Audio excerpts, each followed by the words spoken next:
হোটেলের মাঝখানে 21 মিটার গভীর পুল, এর পাশ ঘেঁষে খেতে বসা অতিথিদের মাঝে মধ্যেই চমকে দেন স্কুবা ডাইভাররা। তাইওয়ানের হোটেলটির বিশেষ এই আয়োজন আকৃষ্ট করছে দেশ বিদেশের পর্যটকদের।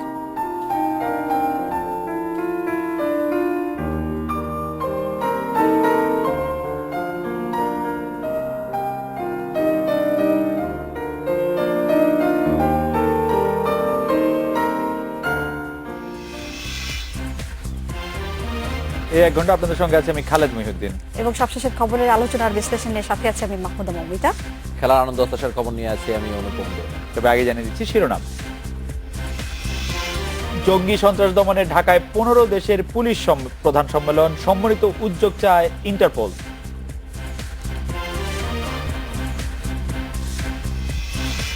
সাবমেরিন যুগে বাংলাদেশের নৌবাহিনী নবযাত্রা এবং জয়যাত্রার কমিশনিং করলেন প্রধানমন্ত্রী।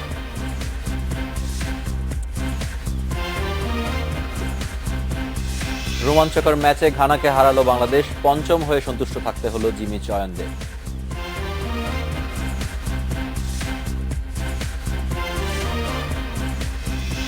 রাত্রে বাংলাদেশে আজ মতামত পাঠানোর বিষয়ে বাংলাদেশের সাবমেরিন মতামত পাঠাতে পারেন এসএমএস অথবা ফেসবুকে। আপনাদের মতামত জানিয়ে দিচ্ছি সংবাদের পরের অংশে।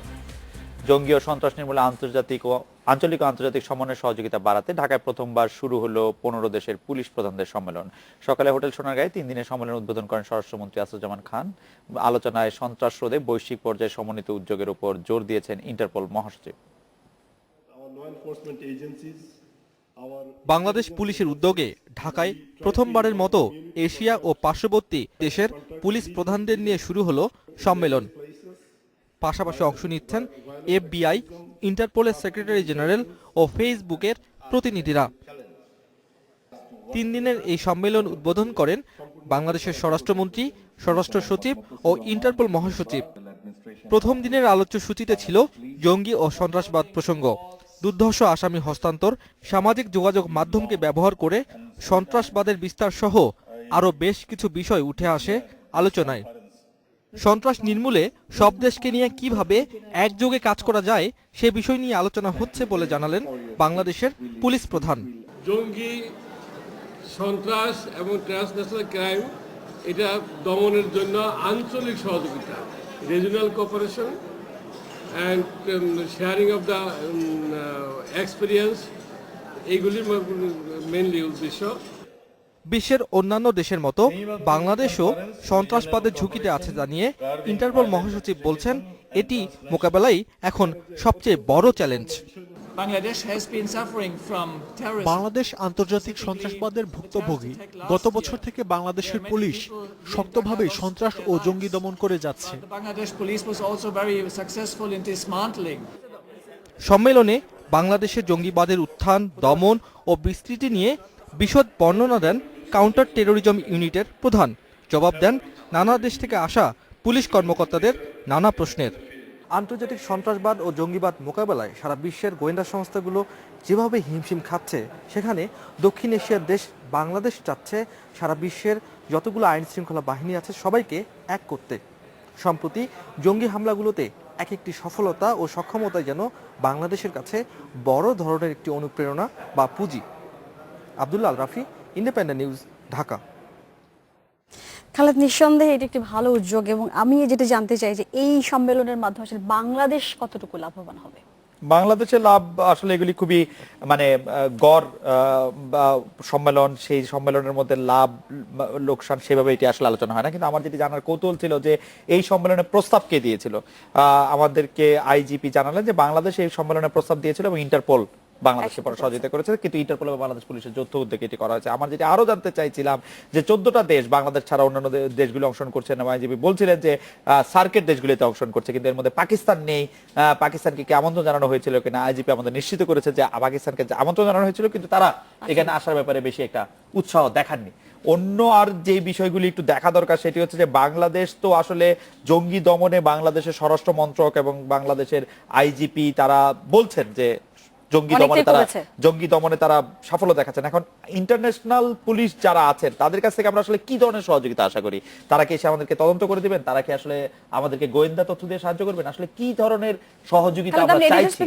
সাথে কথা বলছিলেন যে আমরা কি ধরনের সহযোগিতা চাইছি সেটি আমার খুব জানতে ইচ্ছা করছিল। যে আমরা ইন্টারন্যাশনাল এই সভাটি করছি, সম্মেলনটি করছি, এটি আমাদের জন্য অবশ্যই একটি ভালো উদ্যোগ, কিন্তু আমরা চাইছি আসলে কি? আমার মনে হয় আমরা আমাদের সংবাদ যেটি ছিল সেটিতেও দেখলাম, এবং আপনার কাছে যে কাগজটি আছে সেখানে সব জায়গায় কিন্তু একটা বিষয় উঠে এসেছে যে মূলত বাংলাদেশের টার্গেট সম্ভবত অন্যান্য দেশে বাংলাদেশের যে দুর্ধর্ষ আসামিরা আছেন, বিশেষ করে মালয়েশিয়া, ভারত এবং আরো বিভিন্ন দেশগুলোতে, সেগুলো থেকে যারা গ্রেপ্তার হচ্ছেন তাদের ফিরিয়ে আনা কিন্তু একটা বড় ধরনের চ্যালেঞ্জ হয়ে দাঁড়ায়। সেই ক্ষেত্রে তাদের যাতে সহজেই আইনের আওতায় নিয়ে আসা যায় এরকম একটি ফ্রেমওয়ার্ক তৈরি করা। এখন আমি অবশ্য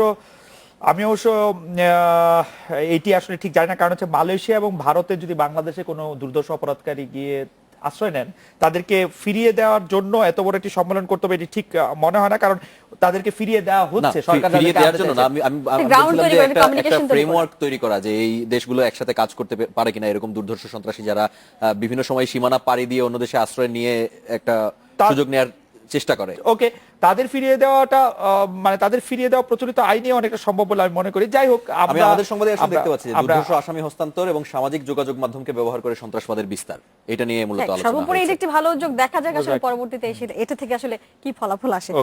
এখানে আমাদের হাতে আরো কিছু সংবাদ আছে, সেগুলো জানিয়ে দিচ্ছি। সাবমেরিন যুগে প্রবেশ করেছে বাংলাদেশ। চট্টগ্রামের ইশাখা নৌঘাটিতে দুপুরে নবযাত্রা এবং জয়যাত্রা নামের সাবমেরিন দুটির কমিশনিং করেন প্রধানমন্ত্রী শেখ হাসিনা। এই সময় তিনি বলেছেন, বাংলাদেশের পররাষ্ট্রনীতির মূল লক্ষ্য সবার সঙ্গে বন্ধুত্ব, তবে কেউ আক্রমণ করলে সমুচিত জবাব দেওয়ার প্রস্তুতিও থাকবে বাংলাদেশের।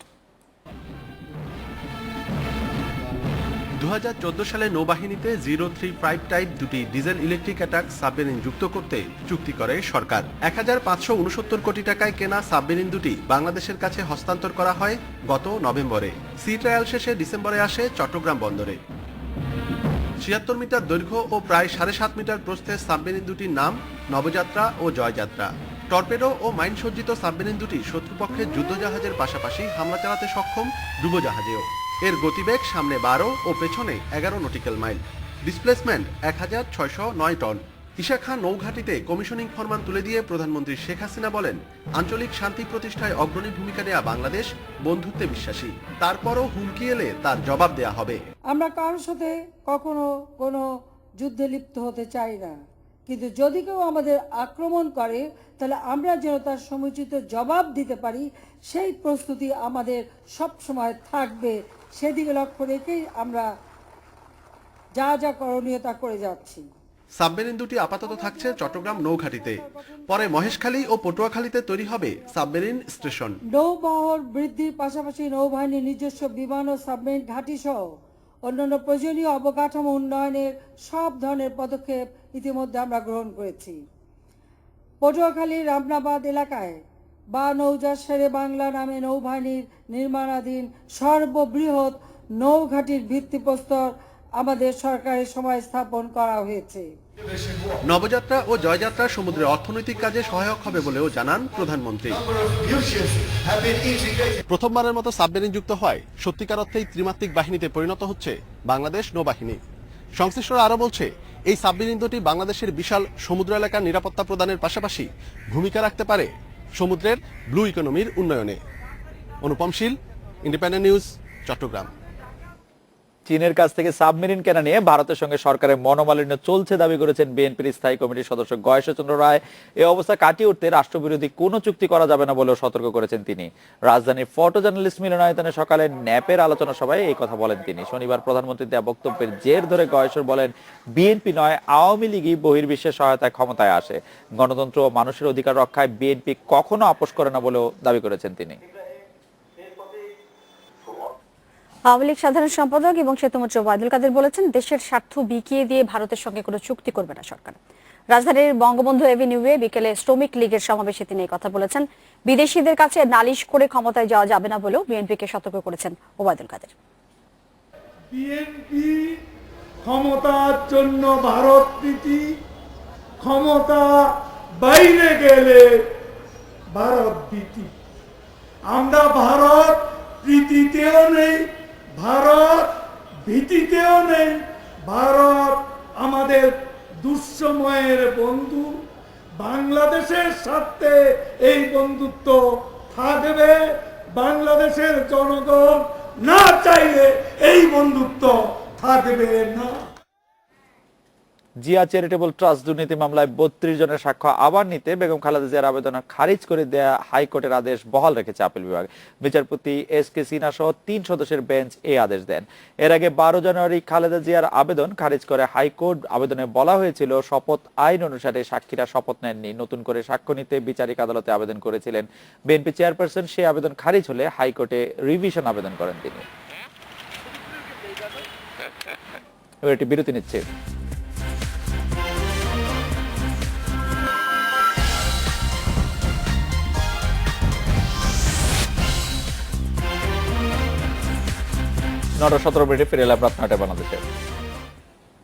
রাজধানীর হাতির ঝিলে বেআইনিভাবে বানানো বিজিএমইএ ভবন ভেঙে ফেলতে পোশাক শিল্প মালিকদের সংগঠনকে 6 মাস সময় দিয়েছে সর্বোচ্চ আদালত। সকালে বিজিএমইএ এর সময়ের আবেদনের শুনানি শেষে প্রধান বিচারপতি এস.কে. সিনহা সহ আপিল বিভাগের 3 সদস্যের বেঞ্চ এই আদেশ দিয়েছেন। সর্বোচ্চ আদালতের দেয়া বিজিএমইএ ভবন ভাঙার রায় পুনর্বিবেচনার আবেদন 5 মার্চ খারিজ হয়ে গেলে সময়ের জন্য মৌখিক আবেদন করেছিলেন বিজিএমইএ এর আইনজীবী কামরুল হক সিদ্দিকী। তখন আদালত লিখিতভাবে সময়ের আবেদন করতে বলে। বিজিএমইএ 3 বছর সময় চেয়ে আবেদন করে। সকালে প্রধান বিচারপতি সহ 3 বিচারকের বেঞ্চ সর্বোচ্চ আদালতের নির্দেশের পরও ভবন ভাঙার কোনো উদ্যোগ না নেওয়ায় উষ্মা প্রকাশ করে। আদালত বলে বিজিএমইএ এর উচিত ছিল কোথাও কোনো অফিস ভাড়া করে 16তলা ভবনটি খালি করে দেওয়া। আইনি লড়াই আজকে শেষ হয়ে গেল এবং আদালতে যে আবেদন তারা দাখিল করেছিল 3.5 বছরের সময় চেয়ে আদালত আজকে শুনানি শেষে তাদেরকে শুধু 6 মাস সময় দিয়েছেন। যে যতই শক্তিশালী হোক না কেন আইনের শাসনের কাছে, আইনের হাতের কাছে তাদের সবকিছুই আলটিমেটলি তাদেরকে মেনে নিতে হয়। পরে বিজিএমইএ এর আইনজীবী জানান, আপিল বিভাগের চূড়ান্ত রায়ের পর থেকেই নতুন অফিস খোঁজা হচ্ছে। অলরেডি উত্তরাতে 5.5 বিঘা জমি দেখেছি, আমরা শিফট করার প্রক্রিয়া আমাদের অফিস চালু করে দিয়েছি। মহামান্য আদালত আমাদের সাবমিশনে সন্তুষ্ট হয়ে বলেছেন 6 মাস সময় দেওয়া হলো বিল্ডিং ডেমোলিশ করার জন্য। আমরা আদালতের আদেশ পালন করব। নির্ধারিত সময়ে আদালতের রায় বাস্তবায়ন ছাড়া বিজিএমইএ এর সামনে আর কোনো বিকল্প পথ খোলা নেই বলে জানিয়েছেন অ্যাটর্নি জেনারেল। আপিল বিভাগ আজকে 6 মাসের সময় তাদের দিয়েছে। 6 মাসের ভিতরে তাদেরকে সরে যেতে হবে এবং 6 মাস পরে এই তাদের ভবনও এটা ভেঙে ফেলতে হবে। সৌন্দর্যমণ্ডিত হাতির ঝিল প্রকল্পে বিজিএমইএ ভবনকে ক্যান্সার আখ্যা দিয়ে 2011 সালে ভাঙার রায় দিয়েছিল হাইকোর্ট। পরে 2016 সালের 2রা জুন আপিল বিভাগ ওই রায় বহাল রাখে। রিভিউয়ের আবেদন খারিজের মাধ্যমে চূড়ান্ত আইনি লড়াইও হারে BGMEA. Shahadat Hossain, independent news, Dhaka. হাজারীবাগের সব ট্যানারি অবিলম্বে বন্ধ করতে হাইকোর্টের নির্দেশ বহাল রেখেছে আপিল বিভাগ। প্রধান বিচারপতি এস.কে. সিনহা সহ আপিল বিভাগের 3 সদস্যের বেঞ্চ সকালে আদেশ দেয়। ফলে এলাকাটির সব ট্যানারির পানি, গ্যাস ও বিদ্যুৎ সংযোগ অবিলম্বে বিচ্ছিন্ন করতে হবে। দফায় দফায় সময় দেওয়ার পরও হাজারীবাগ থেকে সাভারে স্থানান্তর হচ্ছিল না 154 ট্যানারি। সর্বশেষ গত বছরের 31 মার্চ পর্যন্ত সময় বেঁধে দিয়েছিল সরকার। এরপরও কারখানা না সরায় 3রা জানুয়ারি রিট আবেদন করে বাংলাদেশ পরিবেশ আইনবিদ সমিতি বেলা। রিট আবেদনের শুনানি শেষে 6 মার্চ হাজারীবাগে অবস্থিত সব ট্যানারির গ্যাস, বিদ্যুৎ ও পানি সংযোগ অবিলম্বে বিচ্ছিন্ন করার নির্দেশ দেয় হাইকোর্ট। এই আদেশ স্থগিত চেয়ে 9 মার্চ আবেদন করেছিলেন ট্যানারি মালিকরা, কিন্তু মালিকদের আবেদন সরাসরি খারিজ করে দিয়েছে আপিল বিভাগ। এই কথাটা বলার উদ্দেশ্য হচ্ছে যে এতদিন যাবৎ তাদেরকে সময় দেওয়া হয়েছে, এই সময়ের মধ্যে তারা পদক্ষেপ গ্রহণ করেনি। এখন তারা যে আবেদনটা করেছে এটা অনেক বিলম্বিত। তাদের উচিত ছিল অনেক আগেই স্থানান্তরের প্রক্রিয়া শুরু করা এবং শেষ করা। সেই বিবেচনাতে আদালত কোনো আদেশ দেননি তাদের আবেদন। আমরা আমাদের ক্লায়েন্টকে ইনস্ট্রাকশন দিয়ে দিব, হাইকোর্ট যে আদেশ দিয়েছে ওই আদেশ অনুযায়ী ওদের সমস্ত কার্যক্রম চালাতে। আদালতের আদেশ বাস্তবায়ন করে আগামী 6 এপ্রিলের মধ্যে প্রতিবেদন দিতে বলা হয়েছে পরিবেশ অধিদপ্তরের মহাপরিচালককে। আদালতের রায় মেনে নিয়ে কারখানা বন্ধ হলে চামড়া শিল্প ক্ষতিগ্রস্ত হলেও তা বাস্তবায়ন করার কথা বলছেন মালিকরা। প্রথম ইম্প্যাক্ট পড়বে আমাদের বায়ারদের কাছে যে বায়াররা আমাদেরকে যে অর্ডারগুলি দিতে ভাবতেছে সেগুলি স্টপ করে দিতে পারে, কারণ তারা ভাববে যে আমরা কোথায় উৎপাদন করবো, কারণ আমরা আমার পুরো এখনো সম্পূর্ণ প্রস্তুত না। কারণ ওইখানে আপনি জানেন যে আমাদের একটাই স্টেজ, বিশেষ করে ওয়েটগুলো স্টেজটা ওইখানে কমপ্লিট হয়েছে। হাজারীবাগে কাঁচা চামড়া প্রবেশ বন্ধে সরকারের বিভিন্ন অধিদপ্তরের কাছ থেকে কেমন সহযোগিতা মিলেছে সে বিষয়ে শিল্প মন্ত্রণালয়কে আরেকটি প্রতিবেদন দিতে বলেছে উচ্চ আদালত। Ashraf Alam, independent news, Dhaka. খেলাধুলা খবর জানা যাচ্ছে অনুপম আপনার কাছে। আমি প্রধান শিরোনামে জানিয়ে দিয়েছিলাম যে হকিতে বাংলাদেশ খুব একটা ভালো করতে পারেনি, 5th প্লেস নিয়েছে, তো সেই খবর জানিয়ে দিব। এছাড়া আরো কিছু খবর আছে, সেগুলো জানিয়ে দিব একটি বিরতির পর। ফিরে এসে যা থাকছে। শ্রীলঙ্কা সিরিজের জন্য কাল ওডিআই স্কোয়াড ঘোষণা, পাওয়া যাচ্ছে পুরো ফিট মাশরাফিকে।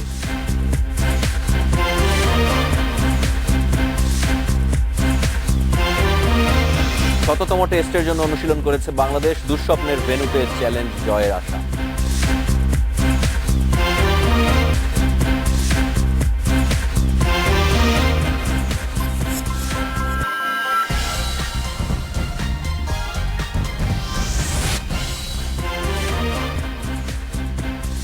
নয়টা 28 মিনিটে ফিরে এলাম রাত 9টায় বাংলাদেশে। হকি ওয়ার্ল্ড লিগ রাউন্ড 2-তে ঘানাকে হারিয়ে সান্ত্বনার জয় পেয়েছে বাংলাদেশ। এই জয়ে পঞ্চম হয়ে রাউন্ড 2 মিশন শেষ করলো জিমি চয়নরা।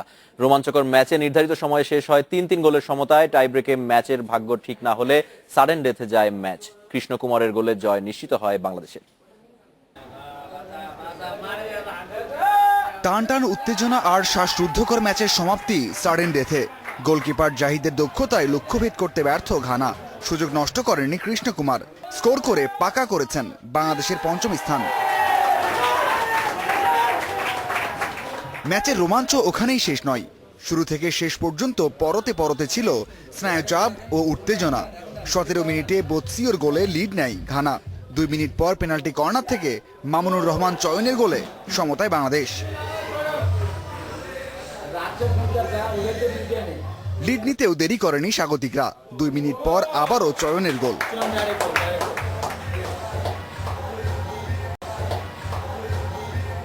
বিরতির পর সমতায় ফিরতে মরিয়া হয়ে ওঠে ঘানা। বাংলাদেশও ব্যবধান বাড়ানোর সুযোগ তৈরি করে বেশ কবার, তবে আশরাফুল জিমিরা না পারলেও সুযোগ কাজে লাগিয়ে 43 ও 53 মিনিটে স্কোর করে উল্টো লিড নেয় ঘানা। 59 মিনিট পর্যন্ত 3-2 গোলে পিছিয়ে থেকে পরাজয় যখন চোখ রাঙাচ্ছিল, তখনই মোড় ঘুরিয়ে দেন অধিনায়ক জিমি। তার গোলে নাটকীয় সমতায় বাংলাদেশ।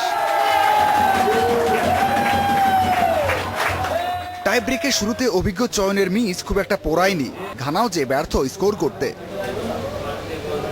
রোমান সরকারের মিস পুষিয়ে দিয়েছেন গোলকিপার জাহিদ হোসেন। 5 শটে বাংলাদেশ ও ঘানা জালে বল পাঠিয়েছে 3টি করে। গত বছর ছিলাম 7 নম্বর, এবার আমরা র্যাঙ্কিং যেহেতু আমরা 5-এ আসছি, সেহেতু আমাদের র্যাঙ্কিংও কমবে আর আমাদের ইনশাল্লাহ নেক্সট স্টেপ আরও ভালো হবে। সেপ্টেম্বরে ঘরে মাঠে এশিয়া কাপ, তার আগে এই জয় আত্মবিশ্বাস বাড়াবে Jimmy চয়নদের। Mazharul Islam, independent news, Dhaka. সোমবার শ্রীলঙ্কার বিপক্ষে 3 ম্যাচ ওডিআইয়ের জন্য স্কোয়াড ঘোষণা করবে বিসিবি। ইনজুরি থেকে সেরে ওঠায় লঙ্কায় যাচ্ছেন টাইগার ওডিআই অধিনায়ক মাশরাফি। লঙ্কায় যাওয়ার আগে বাংলাদেশ ইমার্জিং কাপের দলের সাথে 2টি প্রস্তুতি ম্যাচ খেলার সুযোগ পাবেন ক্রিকেটাররা। মাশরাফি শেষবার ইনজুরিতে পড়েন নিউজিল্যান্ডের বিপক্ষে তৃতীয় টি20-তে। এক ইনজুরিতে মাঠের বাইরে ছিটকে গেলেন 2 মাসের জন্য। এ সময় টাইগারদের ওডিআই ম্যাচ না থাকায় অবশ্য কোনো ম্যাচ মিস করতে হয়নি ম্যাচকে। পুনর্বাসন শেষে বল হাতে মাঠে ফেরা লড়াই করেছেন, যে লড়াইয়ে জয়ী মাশরাফি। মাশরাফি ফাইন, ও 16 তারিখে প্র্যাকটিস ম্যাচটা খেলবে এখানে। আশা করছি যে ও ফুল রিদমে বল করছে, এমনিতে কোনো সমস্যা নেই। এবং ওর বেসিক্যালি আমাদের কিন্তু ম্যাচটা ছিল আপনার এই এমার্জিং কাপের যে প্র্যাকটিস ম্যাচটা, সেটা ছিল 18 আর 20। জাস্ট ওদেরকে একটা ম্যাচ প্রোভাইড করার জন্য কিন্তু আমরা একটু এগিয়ে এনেছি। তো আশা করছি যে যারা শ্রীলঙ্কায় যাবেন তারা সবাই খেলবেন এবং Mashrafe is fine, is fit. সোমবার চূড়ান্ত হবে শ্রীলঙ্কা সফরের জন্য ওডিআই স্কোয়াড। ক্রিকেটাররা ইমার্জিং কাপের দলের সাথে 2টি প্রস্তুতি ম্যাচ খেলার সুযোগ পাবেন। লক্ষ্য লঙ্কাগামী ওডিআই দলের বাড়তি প্রস্তুতি। আমরা তো একজন 20 জন একটা স্কোয়াড কিন্তু দিয়েছি ইমার্জিং কাপে, সেখান থেকে প্লাস যেহেতু আমরা চাচ্ছি যে ন্যাশনাল টিমে যারা ওয়ানের স্কোয়াডের সদস্য শ্রীলঙ্কায় যাবেন তাদেরই খেলাতে, সেখান থেকে একটু হয়তো মডিফাইড করা হবে আর কি। 2 টিমের মধ্যে একটা কম্বিনেশন তৈরি করে দেওয়া হবে আর কি। সেটা বেসিক্যালি প্র্যাকটিস যারা ইমার্জিং কাপে খেলবেন তাদের জন্য, প্লাস ন্যাশনাল টিমের হয়ে যারা খেলতে যাচ্ছেন শ্রীলঙ্কায় তাদের জন্য একটা প্র্যাকটিস ম্যাচের সুযোগ করে দেওয়া হচ্ছে। ফতুল্লায় 16 ও 18 মার্চ হবে 2টি প্রস্তুতি match. Saiful Majumdar, independent news, Dhaka. শততম টেস্টকে সামনে রেখে কলম্বোর পি সারা ওভালে অনুশীলন করেছে বাংলাদেশ। শনিবারই গল থেকে দ্বিতীয় টেস্টের ভেন্যু কলম্বোতে পৌঁছায় মুশফিকের দল। ঐচ্ছিক অনুশীলন থাকায় দলের সিনিয়ররা হোটেলে বিশ্রাম নিয়েছেন। দলের সাথে যোগ দিয়ে রোববার প্রথম অনুশীলন করেন ইমরুল কায়েস। গল টেস্টে 259 রানে হেরেছে বাংলাদেশ। ব্যাটসম্যানদের ব্যর্থতায় শেষ দিন ম্যাচ বাঁচাতে পারেনি টাইগাররা। কলম্বো সিরিজের শেষ টেস্ট খেলার আগে নিজেদের ভুল ত্রুটি শুধরাতে হবে বাংলাদেশকে। শততম টেস্টকে স্মরণীয় করতে সিরিজে ঘুরে দাঁড়ানোর প্রত্যাশা মুশফিকদের। বুধবার শ্রীলঙ্কার বিপক্ষে শততম টেস্ট খেলতে বাংলাদেশ মাঠে নামবে।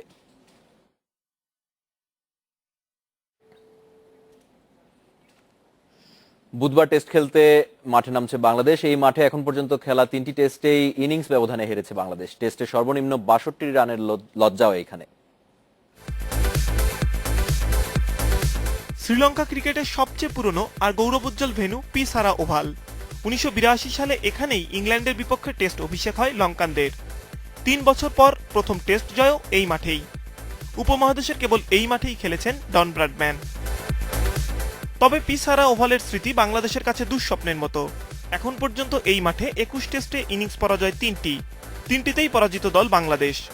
মাত্র 25 ওভার 2 বলে 62 রানে অল আউটের দুঃস্মৃতিও এই ভেন্যুতে। 3 টেস্টে 6 ইনিংসের মধ্যে কেবল একবার 200 ছাড়িয়েছে টাইগারদের সংগ্রহ। এক ইনিংসে সবচেয়ে খরুচে বোলারের তালিকায় সবার উপরে এনামুল হক। পি সারা ওভালের 3টি ডবল সেঞ্চুরির 2টি বাংলাদেশের বিরুদ্ধে। ইনিংসের সর্বোচ্চ 541 রানও টাইগারদের বিপক্ষে। একমাত্র সুখস্মৃতি 2007-এ মোহাম্মদ আশরাফুলের অপরাজিত সেঞ্চুরি। টাইগারদের জন্য পয়মন্ত না হলেও উপমহাদেশের অন্য উইকেটের সাথে খুব বেশি তফাৎ নেই পি সারা ওভালের। প্রথম দিকে ব্যাটিং সহায়ক হলেও শেষ দুদিন স্লো আর টার্নিং উইকেটে সুবিধাবান স্পিনাররা। সবচেয়ে বেশি 52 উইকেট নিয়েছেন লঙ্কান কিংবদন্তি মুরলীধরন। প্রেমাদাসা স্টেডিয়াম চালু হওয়ার পর খেলা কমেছে পি সারা ওভালে। সবশেষ টেস্ট হয়েছে 2015 সালের অক্টোবরে। Kaushik Sur, Independent News. ATP Indian Wells টেনিসে অঘটনের শিকার হয়েছেন শীর্ষ বাছাই অ্যান্ডি মারে। 129তম বাছাই ভাসেক পোস্পিসিলের কাছে হেরে বিদায় নিয়েছেন দ্বিতীয় রাউন্ড থেকে। ক্যালিফোর্নিয়ার শুরুটা ভালো ছিল। নাম্বার 1-এর প্রথম সেটে এগিয়ে যান 3-1। এরপর আগ্রাসী সার্ভিসে ম্যাচে ফেরেন কানাডিয়ান পোস্পিসিল। ম্যাচ জিতে নেন 6-4, 7-6 গেমে। ইন্ডিয়ান ওয়েলসের 2009 আসরে রানার্স আপ হয়েছিলেন মারে। ফাইনাল খেলা হয়নি কখনো। এদিকে ডোনা ভিকিচকে হারিয়ে তৃতীয় রাউন্ড নিশ্চিত করেছেন সিমোনা হালেপ। চোট কাটিয়ে সেরা ছন্দের আভাস দিয়েছেন চতুর্থ বাছাই। ক্রোয়েশিয়ান ওয়াইল্ড কার্ডকে হারিয়েছেন সরাসরি সেটে।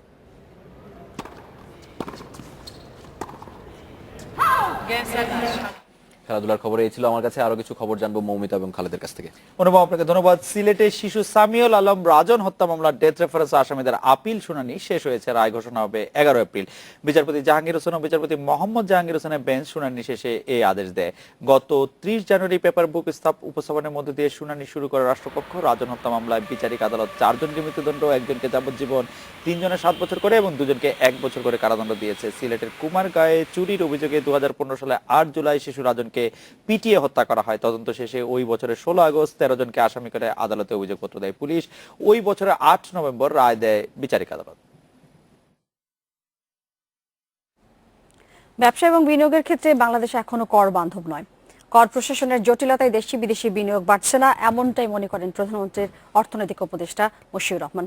আর বিশ্ব ব্যাংকের মতে 2021 সালের মধ্যে স্বল্পোন্নত দেশের তালিকা থেকে বের হতে হলে মূলধারার অর্থনীতিতে নারী শ্রমিকের হার আরও বাড়াতে হবে। রোববার রাজধানীর অর্থনৈতিক সম্মেলনে এসব বিষয় উঠে এসেছে। গত কয়েক বছর ধরে স্থবিরতা দেখা গেছে বেসরকারি বিনিয়োগে। জিডিপির 22 ভাগের মধ্যেই আটকে আছে এ খাতের বিনিয়োগ। অন্যদিকে সরকারি বিনিয়োগের পরিমাণ মোট জিডিপির প্রায় 7.5 ভাগ। অর্থনীতিবিদদের মতে ব্যক্তি বিনিয়োগ বাড়ানো না গেলে কাঙ্ক্ষিত প্রবৃদ্ধি অর্জন কঠিন হবে। বিনিয়োগের বাধা দূর করতে অবকাঠামোগত সুবিধা ও কর জটিলতা দূর করার তাগিদ দিলেন প্রধানমন্ত্রীর অর্থনৈতিক উপদেষ্টা।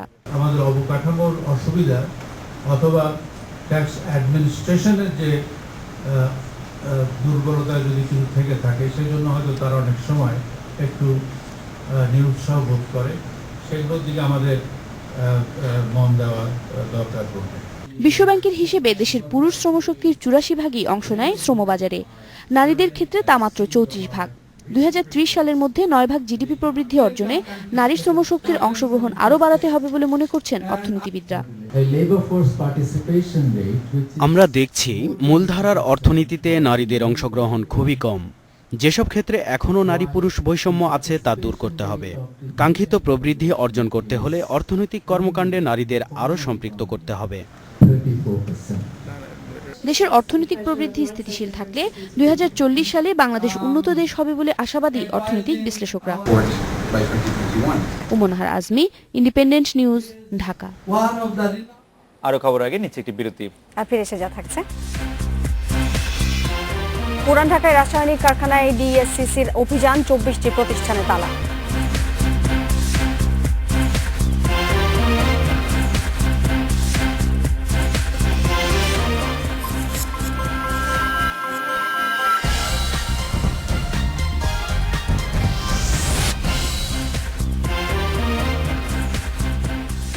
রাত 46-এ ফিরে এলাম, রাত বাজে বাংলাদেশে।